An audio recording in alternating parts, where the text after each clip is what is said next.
For more than 2 decades, we've been educating our listeners about financial topics that are most important to you. Do you have enough money to retire? How will you keep from running out of money? What's your plan for managing market risk? What about taxes, inflation, and healthcare? Each week, we talk with an advisor at Lucia Capital Group about these issues and more. This is Managing Your Financial Future. Thank you so much. Welcome back to the podcast. It is another episode of Managing Your Financial Future. I'm your podcast host, Johnny Dean. We are here back again with my favorite person here. I don't rank people. If you're in the room, you're my favorite person. How's that, Professor Plum? If I'm your favorite, you need to get out more. Yeah, no, you happen to be here, so I'll call you my favorite person. It's like my daughter when she was little. You know, whoever her friend she was playing with at that time, that's her best friend. You know, who's this? Oh, her name's Livy. Oh, she's my best friend. Well, you just met her. I know, but we're playing together. Yeah, we're best friends for now. Right, exactly. When you're 5, that's what happens.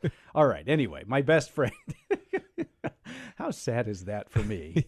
Is Rick the Professor Plum is your best friend? That's sad. I'm sorry. I can leave now. No. I need you here for this because I tell you what, we're talking about a topic that gets as the older we get. I'm telling you, at least for people like me, the more it kind of grabs you, and it has to do with retiring at the right or wrong time. And I have brought this up before, but in fact, I think this came up in a discussion that you and I had not too long ago, month and a half ago, where we talked about have you retired at the quote unquote the right time or the wrong time?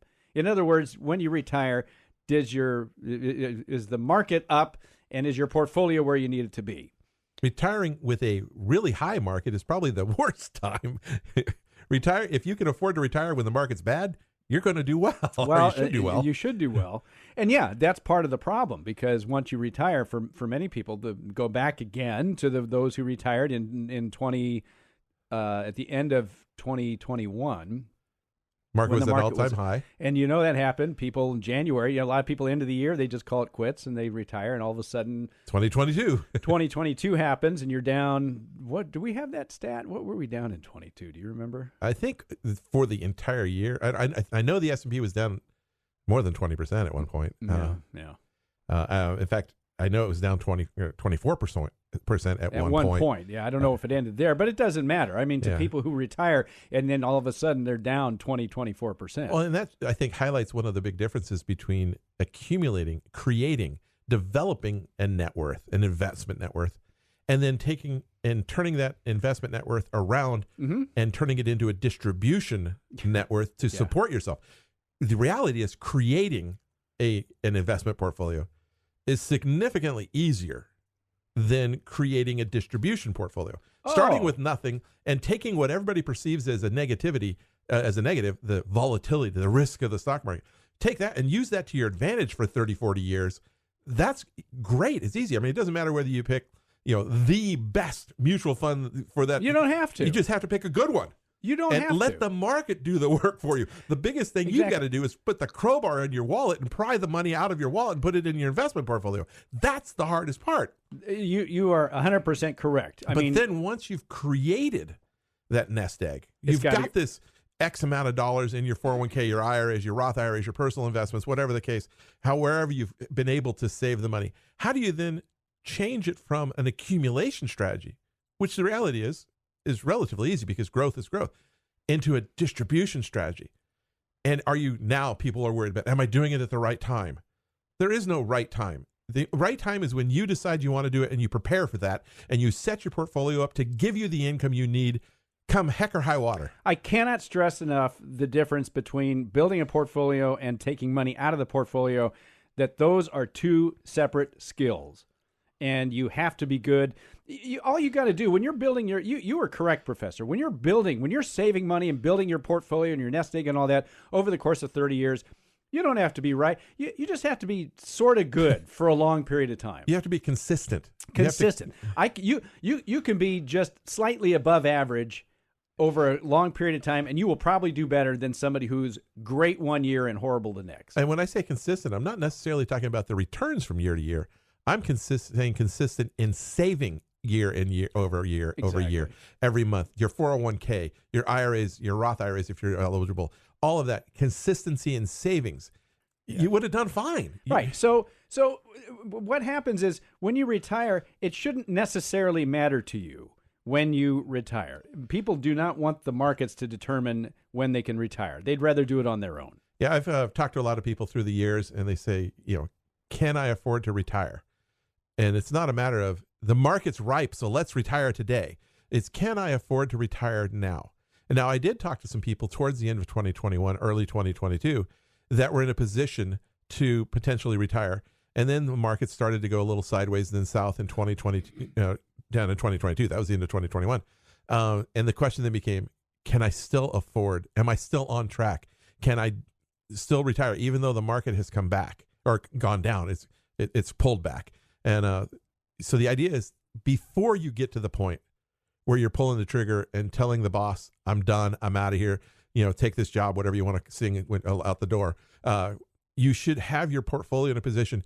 And the best time to do it is when you can afford to do it. If even whether it's the high of the market, the low of the market, somewhere in between, if I have the assets available today, if I structure it correctly, I can retire at today or 2 years from now, whatever my projected date is. Now is the time to set up your buckets. Yeah. Not the day before you retire, the month before you retire, because by then it may be June of 2022. You were thinking about retirement in January of 2022, but you didn't do anything about it. Or you're thinking about it in January, you're going to retire in June, but you didn't do anything about it. The market's going so well, I'm going to try to get a little bit more juice out of this orange. And then in June 2022, that thing's dry as a bone because it went down. You need to set up your retirement. You need to plan for your retirement. How far ahead of time would you suggest? I'd say 4 or 5 years minimum. If you have a date. Now, some people wind up saying, you know what, that's enough. I've had enough. Yeah, they have an event at work or something. Something where it just I'm out of here. Pushes them over the edge, and they say that's it. So you should be able to, assuming you've done a decent job saving. What I want to talk about is there are people who are also forced into retirement. By age or health or just something. Health or just mental health, whatever it happens to be, and they just can't work anymore. And I want to emphasize here that this is where your strategy becomes really, really important, because if the market has dropped and you've been prepared for it, it may not be that big a deal. Well, and the idea is you should be the one determining your retirement date. You shouldn't be putting that decision on the market, meaning you should be saying, I want to retire based on everything I know today. Yeah. I want to retire at such and such a time, subject to change. I could either work longer or something could happen. I could say, get me the heck out of Dodge, where you then have to adjust. But you should be the one picking, so that if you were picking that you wanted to retire at the beginning of 2023, you would be setting yourself up earlier than 2023 so that the 2022 downturn in the market had no effect on your decision. Mm-hmm. It was like, oh, that's interesting. Doesn't affect my decision because I am properly allocated to handle these kinds of things. And when we talk about that, what you're saying again is buckets. Now, I believe that, yes. Well, yes. So let's talk about. I like to do this from time to time to remind people the importance of having a strategy. It's not just a matter of saving all your money until the end, until you're ready to retire, getting to that retirement number, and then turning the spigot on and doing the reverse of what you did to save. Yeah, doing reverse dollar cost averaging. Right. So let's talk about this and bring up some of these stats and talk about why we advocate buckets. Well, doing reverse dollar cost averaging, taking money out of a portfolio. You never want to be put in a position where you're selling assets at a lower point than what they were before to raise the cash that you need to spend. And even in good years, and so we come into something called sequence of returns. We know that if you have a bad sequence in the first several years, within the first 10 years, you have a problem potentially with your overall return. And it's very difficult to see. Well, we look back at some of the glory days, so to speak, the 90s, mm-hmm. And the markets were up, 20% plus every year. But if you were actually taking money out of the portfolio during those years, now the good probably outweighed the bad, but you didn't get the returns anywhere near the average return of the stock market, from 95 to 2000, because even in those years where the markets were up 34%, 20, 31, 27, 20, at some point in each of those years, the market was down. And if you were selling those assets, you were selling when you were down below. I mean, you look at 2000 or 1998. At one point during that year, the market was down 18%. In 1998, it was down at some point. Yep, that's what it is. It was up 27% for the year. But it was down 18 and at the one market time? the market as described by the S&P 500. Okay. But anyway, so the S&P was down. In each one of those years, it was down, with the exception of one of those, it was down double digits at some point during the year, and then came back and just did really well. So volatility, if you're saving into that, you're doing really well. But if you're distributing out of that, you're selling something that you sold at a lesser value than it was the month before, the year before, and that money can never come back to experience that positive result for the year. And so you shot yourself in the foot in some respects. Now, again, it had such great positive years. It may not have hurt you tremendously, but if we look at almost every single year, and any time where we have a run of positive years, and we think, well, the market's going gangbusters, it's great. I mean, look what this thing's doing. In each of those cases, it was down at some point during the year. Hard to believe in those go-go 90s that was the case. It really is. But it was. Yeah, I mean, you look at 2011, I think it was 2012, market was up 12%. For the year. But at one point during the year, it was down 10%. Yeah, and how bad would that have seemed at the time? And if you're selling stocks... It doesn't seem bad at all if you're buying into it. But if you're selling to live... It hurts. In every situation, selling at a loss is not a good strategy. Can we go back to that? There was another year, and it wasn't like... It was within the last 7 or 8 years, I thought, where the market had a really big dip, but came back... I don't have the stats here in front of me. You're looking at it. Is there another year there? There's a lot of years here. I've got all the years since 1980. Okay. What was 87? Well, 87, I got to go back and count backwards. It's not labeled that way? I think 87, let's see, we got 1, 2, 3, 4, 5, 6, 7. 87 was up by about 15% for the year. For the year. But at one point, it was down 34%. So that's what it was, 87. Okay. Yeah, that was the quick drop in October. Well, yeah, but all it takes is one event like that. Yeah, it was a positive 87 as a year. If you started off the year, you didn't, you went to sleep January 1st, and you looked at your portfolio, and you went to sleep, and you woke up December 31st and said, point A to point B, hey, I did okay. I got a 15% rate of return in the S&P 500, according to this. But if at one point, October, during that year, you were down sizable. You are. So how do you overcome this, Professor? And this is to go back to the whole. How do you overcome it? Yeah. Never put yourself in a position where you have to sell a volatile asset to create current cash flow. We cannot repeat that enough, and we're going to keep repeating that. It's kind of like the mantra of what we do and why you give yourself a buckets type of strategy. Right. You have to be able to do something bigger than being able to predict the market. What's going to happen next? And next being the next 6 months, next year, next 12, 18 months. How do you predict the unknown? And you can look at all the economic factors that are available in the world today and not know what's going to happen tomorrow because something else could happen that was never thought of before. Something else will happen. A pandemic? I mean, that kind of caught people by surprise.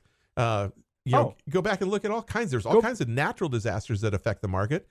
We had a tsunami. What was that? 14, 13? 11, maybe. 11.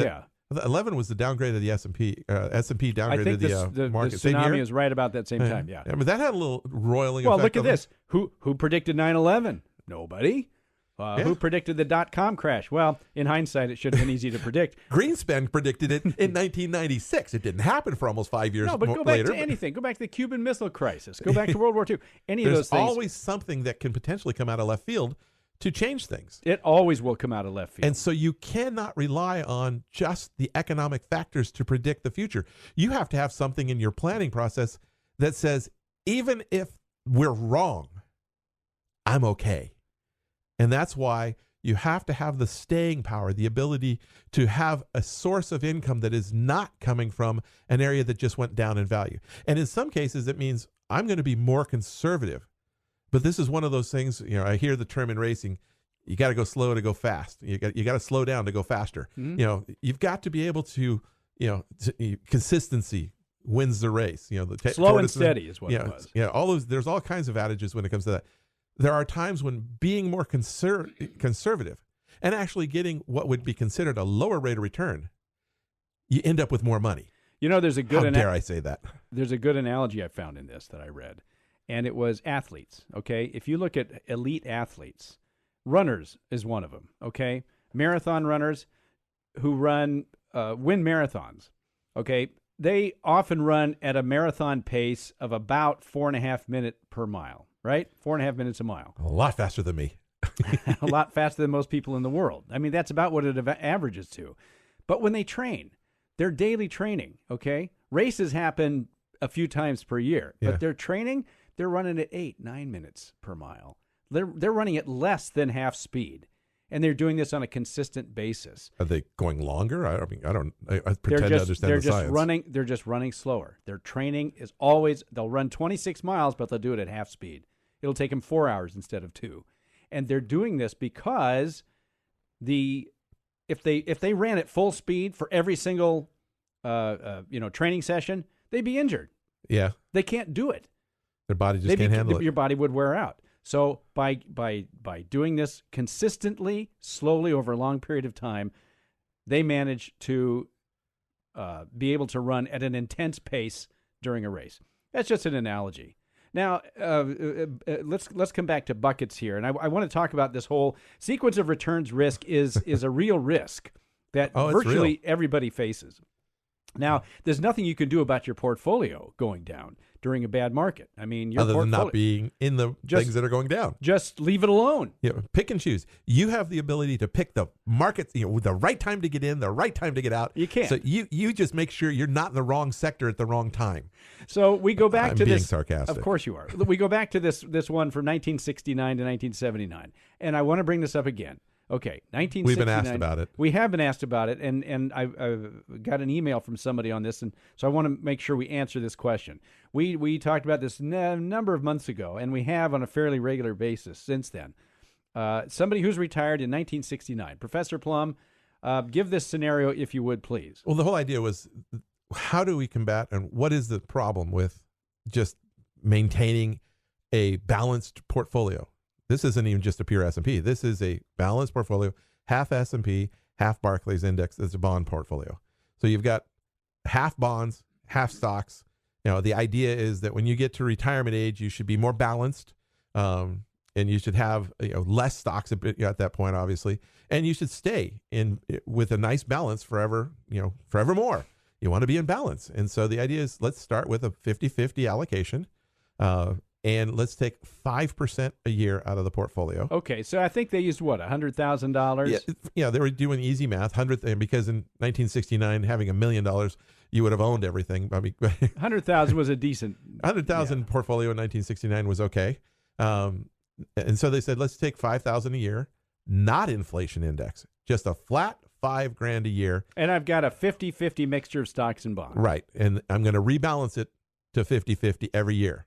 So if one side does better than the other, I'm going to rebalance. If one side's, obviously I'm going to rebalance to 50-50. Okay, so what happens? Well, we've taken two scenarios. One person that retires at the end of 1969, or beginning of 1969, and one person that retires at the beginning of 1979. They use the exact same strategy. $100,000, take $5,000, withdraw $5,000 a year. Flat, non-inflation adjusted.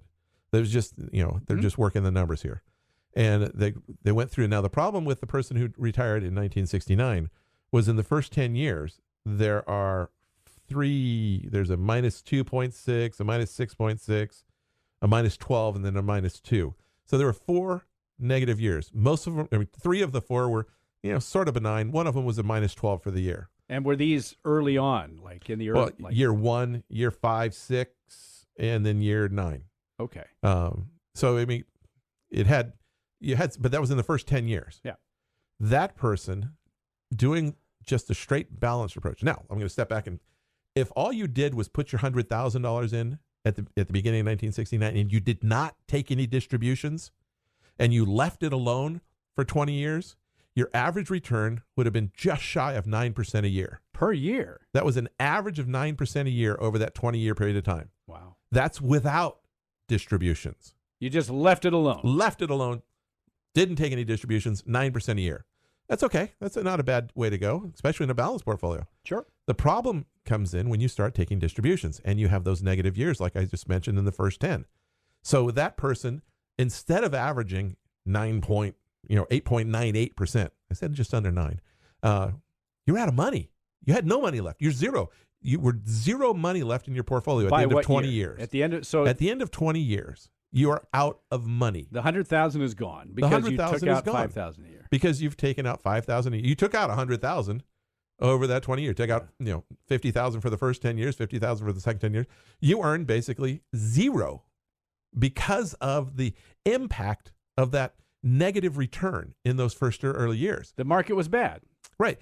So when you look at, this portfolio has done very well over the last 15, 20 years. It averaged 9%. That's fine on an accumulation standard where you're not taking distributions. That exact same portfolio earned you 0% when you were taking distributions. And only 5% distribution. Right. And 5% is a little more than the 4% rule, but it was non-inflation adjusted. I shouldn't say 5% because it was $5,000. When your portfolio is down to $50,000 and you're taking $5,000 out, you're taking a 10% distribution. Right. So it varies. It was a flat 5,000. It started off as 5% of the initial portfolio. Okay. So now contrast that with somebody who retired in 1979. And then from 1979 to 1989, there were no negative years in this balanced portfolio. You mean the stock S&P? The S&P and the bond mixture, a 50-50 mixture, same exact portfolio from 79 to 89, and no negative years. And then from no negative years in the next 10 years either. Wow. So they didn't have any, there were some very low years, 1.2%, things of that nature. And so over its history, if you invested at the beginning of 1979 to the end of the 20-year period of time, 1999, you averaged on a non-distribution basis over 13.5% a year. If you took absolutely no money out of it. Took money out of it. Now, taking money out of it did affect it a little bit, but you still had plenty of money left over. Using that particular portfolio from the 79 on, you did fine because you were never selling when the market was down, because in that period of time, the market wasn't down. You got lucky. Yeah, you picked the right time to retire. Why couldn't the person in 1969 just have held on and worked for another 10 years? So if you retired in 69 and you did that, you're out of money by 1989. If you retired in 1979 and did that, how much did you have? What was in your portfolio after 20 years? After 20 years, you had $664,000. As opposed to zero after 20 years from the person who retired in 1969. Right. And so it just goes to show that if you can pick the right time, if you are so good that you can pick the best time to retire, and it's actually up to you to retire, then you can try. First off, it's got to be up to you to retire. It can't be that you're forced out because of age, illness, sure, that health, happens to everybody. Right. And you've got to then be able to pick, is this going to be a good 20-year period? No. Okay, now, so obviously... I played around with this for a little bit and said, let's be more conservative. Forget this 50-50 stuff. That's too aggressive. Because it could go down. And it did go down. So you're going to redo this person's... I'm going to use the exact same portfolio, but I'm not going to use it for the whole thing. I'm going to say, I want $5,000 a year. This is a very simplified buckets plan. We've talked about it in the past. I'm going to take $50,000 and put it in my mattress or the coffee cup, whatever, coffee can, whatever. Earn nothing on it. Now, if I put $50,000 in my coffee can and I take out $5,000 a year, how long is that going to last there, Mr. John? 10 years. 10 years. At the end of 10 years, I'm going to do it again. Whatever the portfolio is worth, I'm going to take $50,000 out of it, put it back in the coffee can, and take out my $5,000 a year so that I make sure, and there is no risk. The coffee can is well guarded. Nobody can steal it. Right. There's no risk to that principal in that thing because it's not invested. Basically it's in a bank account. Of course, back then bank accounts actually earned a little bit like they do now. So I could have earned a little bit more, but I'm assuming you didn't earn anything. But the rest of the money is in that same portfolio, the same 50-50 mixed portfolio. So the only difference is I'm not taking distributions from it. All right. So you're taking... I'm starting with half as much. Yeah. And not taking distributions. In 10 years, I'm So what happens in 1969? If we did it the other way, you're out of money in 20 years. What happens? At the end of 1989, I was out of money by taking the 5% out of the entire portfolio. The 5,000. The 5,000. So this way, I'm being conservative. I'm being more conservative. And if I had done this for that period of time, on a buy and hold, my rate of return would have only been 5%, but instead of almost 9%. But I'm taking distributions, which is a different game. And so at the end of 20 years, where I was broke before, taking the more conservative approach, like a bucket, very simplified bucket strategy, there was 102,000 left over, as opposed to zero. Yeah. So it didn't grow by leaps and bounds, but it didn't leave me broke either. 100,000 is better than zero. And then if I continued doing that again, pull 50,000 out, put it back in the coffee can, at the end of 30 years, the portfolio was $189,000 and change. By 1989 in this example. By 1999. 99, I'm sorry, yes. Right. So by 1999, I started with 100, took my 5,000 out each year, but I took it from a safe 10-year bucket, dwindling down, refilling the bucket every 10 years. Now, that has to cost something in the good years, right? Yeah. I mean, I'm giving up something. Obviously, I'm giving up something. I'm being more conservative. So if I've guessed wrong and I don't go into a bad series of time and I have a good series like 1979, where that person ended up with $664,000 after 20 years. But the issue is, what did it cost me? Okay, so let's just very quickly reset. 1969, you bucketize them very simply. I mean, this is a two bucket, basically. A balanced portfolio, 50-50 stocks and bonds, and a cash bucket. A bucket portfolio would get them, after 30 years, this person has $189,000, and they've gotten their income every single year. Okay, now let's do this for the person in 1979 who had some really good years, stock market-wise. I would think that if you did that and you put the brakes on, so to speak, it to be portfolio, that you wouldn't have nearly as much left. If I went with my original all in, just let it ride, and it's going to sound weird because the number is going to sound different. 30 years later, the portfolio was worth $591 by 2009. Right, but Rick, you said that in 1999 it was worth $6 something. Yeah. You had a bad set of years. And so even though you were fine, you're only taking 1%, basically, less than 1% out, your portfolio didn't grow at all for the next 9 years, 10 years. That's true. And by the end of 2009, I mean, boy, markets were horrible. You had 591 left over at the end of 30 years. If you went the conservative approach, it did cost you only had 506 left. And you took a distribution from that? Uh-huh. You did the 50% in the coffee can, replenishing every 10 years, 50% in the balanced portfolio. And instead of having 591,500, you had 506,000. This is if you retired in 1979 and you did the bucket. The difference is it did cost you what, $90,000 or $85,000 in ultimate value after 30 years. Yeah. So the question is, which sequence of returns are we going into? Are we going to go through a period of time like 69 through 79, or a period of time like 79 through 99? Which one are we coming up to next? And which way would you rather be wrong?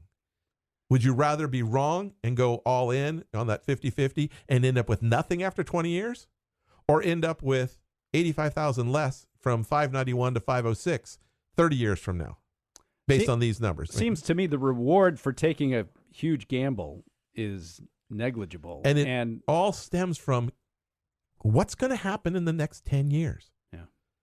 And so if you can predict that right, you can run with whatever portfolio you want, because it's hard to be wrong. I don't want to gamble, though. I don't want to gamble with that.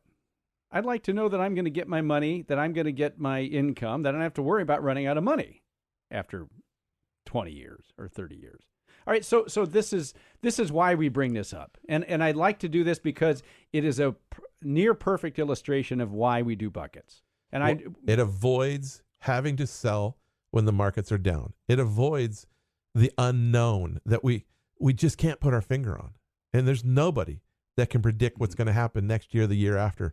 We've got an election coming up. We got all kinds of craziness. It's going to be something you don't see coming. I can almost guarantee that. And even when you see it coming, it doesn't mean you're going to be right on the outcome. No, of course not. This is important stuff. And to understand, I hope people are able to follow this. I know there's a lot of numbers. I know we talk about years and retiring and 30-year stretches and all this stuff. But the point is that using even a simplified bucket strategy, you did better over the course of 30 years. Right. It kind of like you narrow the range of results. Yeah. In the range good of years, potential outcomes. In the good years, we cut off some of the highs. In the bad years, bad decades, I should say, we cut off some of the lows. When you're starting, cutting off the highs and cutting off the lows isn't what you want to do. You want to take advantage of those highs and lows. But when you are retiring, you don't want that risk. I don't want that risk. Take it from Professor Plum. I mean, you can take it from me, but Rick, you've worked for years and years doing this stuff, and you've done the math because you like the math. I know, it's kind of weird, isn't it? And you've read the charts and all this stuff. You can't predict the future, folks. This is why we do buckets. And I mentioned in an email just very quickly because we're out of time. But somebody had asked you, well, what if you bucketized all the way through 30 years? This is what you just did. You right. bucketized from 1969 to 89, and you also bucketized from 69 to 99. From 99, and then 1979 to 2009. 2009, yeah. We should probably even do that through 2019. Maybe we should add another. I don't have the data for it at the moment. No, not now. But I mean, maybe for the next one, we can take it out 40 years. Not that a lot of people have a 40-year, retirement or time horizon. But most retirees are not overly worried about a 40-year retirement. But no. yeah, it can happen. It can. You don't know. Maybe we'll update the. Of course, by the time you're in your 40th year of retirement, assuming you retired at a normal retirement age of 60, 65, 70, you're probably not doing as many things as you were before. Hopefully, you're not driving as much at all. Well, that's the other thing we've said, too. So the expenses may not need to increase. Your spending tends to go down, especially as you hit like your 80s. And especially your 90s. Well, I mean, 90s even more so. Other than healthcare, and who knows, maybe someday that will be taken care of as well.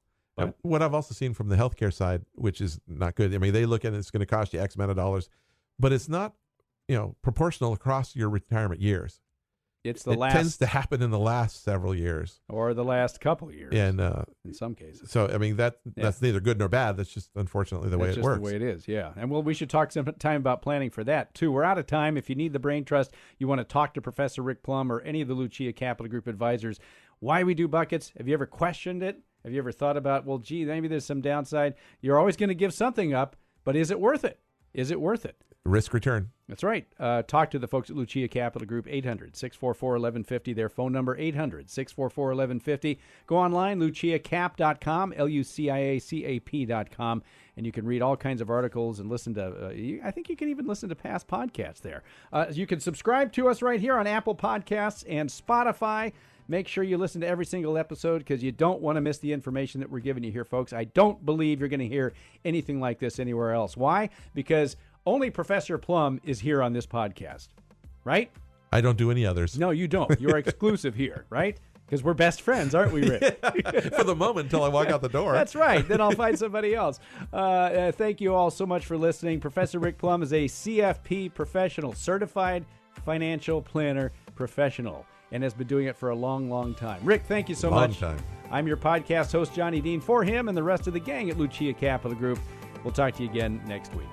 The information provided should not be considered specific tax, legal, or investment advice and is not specific to any individual's personal circumstances. Different types of investments and or investment strategies involve varying levels of risk, and there can be no assurance that any specific investment or investment strategy will be profitable for a client's or prospective client's portfolio. Thus, investments may result in a loss of principal. Accordingly, no client or prospective client should assume that the information presented serves as the receipt of or a substitute for personalized advice from Lucia Capital Group or from any other investment professional. You should always seek counsel of the appropriate advisor prior to making any investment decision. All investments are subject to risk, including the loss of principal. This material is gathered from sources believed to be reliable. However, its accuracy cannot be guaranteed. This material should not be considered a solicitation of an offer to sell or buy any specific security or offering. Investors should consult a financial professional to determine whether risks associated with an investment in the shares are compatible with their investment objectives. S&P 500 Index is an unmanaged index and includes a representative sample of large-cap U.S. companies in leading industries. An investment may not be made directly in an index. Before investing, carefully consider an exchange-traded fund's investment objectives, risks, charges, and expenses. To obtain a prospectus or summary prospectus, which contains this and other information, call your financial advisor. Read the prospectus carefully before investing. IRA withdrawals will be taxed at ordinary income rates. Withdrawals prior to age 59 and a half may also be subject to a 10% penalty. penalty tax. Roth IRA distributions of principal from a Roth IRA are tax-free. However, any earnings will be taxed at ordinary income rates, and a 10% penalty tax will apply if withdrawn prior to age 59.5 or within 5 years of the date the Roth IRA was established, whichever is longer. Examples cited are hypothetical, are for illustrative purposes only, are not guaranteed, and subject to potential federal and state law amendments. There is no guarantee that you will achieve the results discussed or illustrated. Barclays Aggregate Bond Index is an index commonly used as a benchmark by both passive and active investors to measure portfolio performance relative to the U.S. dollar-denominated investment-grade fixed-grade taxable bond market. It is also an informational measure of broad market returns commonly applied to fixed income instruments. An investment may not be made directly in an index. Rick Plum is a registered representative with and security and advisory services offered through LPL Financial, a registered investment advisor and member FINRA SIPC. The investment professionals are affiliated with LPL Financial and are conducting business using the name Lucia Capital Group, a separate entity from LPL Financial.